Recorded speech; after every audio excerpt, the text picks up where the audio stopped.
दोस्तों शिगाची इंडस्ट्रीज के क्वार्टर 3 के नंबर्स आ चुके हैं, तो उसी के बारे में हम इस वीडियो में बात करेंगे और जानेंगे कि आपको शिगाची इंडस्ट्रीज के अंदर इन्वेस्ट करना चाहिए या नहीं। चलिए शुरू करते हैं।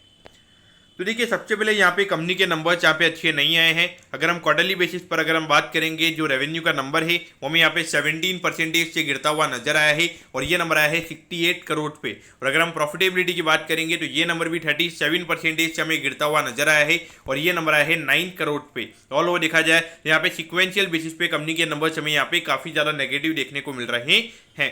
अब अगर हम ईयर ऑन ईयर बेसिस की अगर हम बात करेंगे तो यहाँ पे लगभग 4% से कंपनी का रेवेन्यू का नंबर बढ़ा है। लेकिन एक चीज आपको यहाँ पे माइंड में रखनी होगी कि लगभग ये जो कंपनी के जो अगर हम कॉस्ट की अगर हम बात करेंगे, यानी कि जो रॉ मटेरियल की कॉस्ट वगैरह देखेंगे, जो प्रोडक्ट्स की कंपनी बेचती है, वो यहाँ पे लगभग 6 से 7% का इन्फ्लेशन हमने वहाँ पे देखा है। तो कहीं ना कहीं यहाँ पे रियल ग्रोथ की अगर हम बात करेंगे तो कोई रियल ग्रोथ हमें यहाँ पे देखने को नहीं मिल रही है।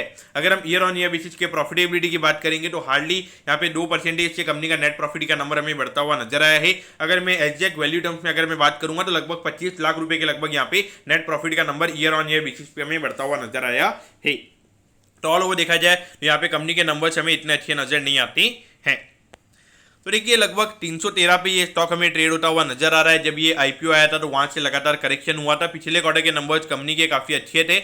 तो मेरे ख्याल से देखा जाए यहाँ पे कुछ नई चीजें यहाँ पे आइडेंटिफाइड हुई है। जो कंपनी के प्रमोटर्स हैं उनके पास में 1% of sales as a commission जाता है, यानी कि अगर ये कंपनी 100 करोड़ का सेल अगर कर रही है तो वहाँ पे 1 करोड़ रुपए सीधा प्रमोटर्स के पास में जाता है। तो वो कहीं ना कहीं देखा जाए तो हमें नेगेटिव नजर आता है। और अगर हम कंपनी के कुछ पेटेंट्स वगैरह की भी अगर हम बात करेंगे तो वो प्रमोटर्स के नाम पे रजिस्टर्ड है, कंपनी के नाम पे रजिस्टर्ड नहीं है। तो कुछ कुछ चीजें देखा जाए तो यहाँ पे हमें अच्छी नहीं नजर आती है। तो कॉर्पोरेट गवर्नेंस के पॉइंट ऑफ व्यू से यहाँ पे कंपनी के अंदर इश्यूज नजर आते हैं। और अभी भी यहाँ पे करंटली अभी प्रमोटर्स को यहाँ पे कंपनी ने शेयर्स इशू किए हैं। अगर उसकी मैं प्राइस की अगर मैं बात करूंगा 285 रुपीज पर शेयर पे उन्होंने यहाँ पे कंपनी के प्रमोटर्स को शेयर दिए। वो तभी कंपनी के नंबर्स अच्छे हैं तो मार्केट में वही रेट आ जाएगी। लेकिन कहीं ना कहीं अगर देखा जाए तो अगर प्रमोटर्स को यहाँ पे सस्ते में शेयर्स क्यों इशू किए जा रहे हैं, अगर आपको शेयर्स इशू करने तो यहाँ पे राइट इशू लेकर आके आपको मेरे ख्याल से अपने जो रिटेल इन्वेस्टर्स हैं, जो बड़े इन्वेस्टर्स हैं, उन्हें भी यहाँ पे पार्टिसिपेट करवाना चाहिए। तो कहीं ना कहीं देखा जाए तो यहाँ पे जो प्रमोटर्स की जो इंटेग्रिटी होती है वो कहीं ना कहीं मुझे यहाँ पे नेगेटिव नजर रही है। तो इसीलिए मेरे ख्याल से कंपनी से आपको थोड़ा कॉशियस रहना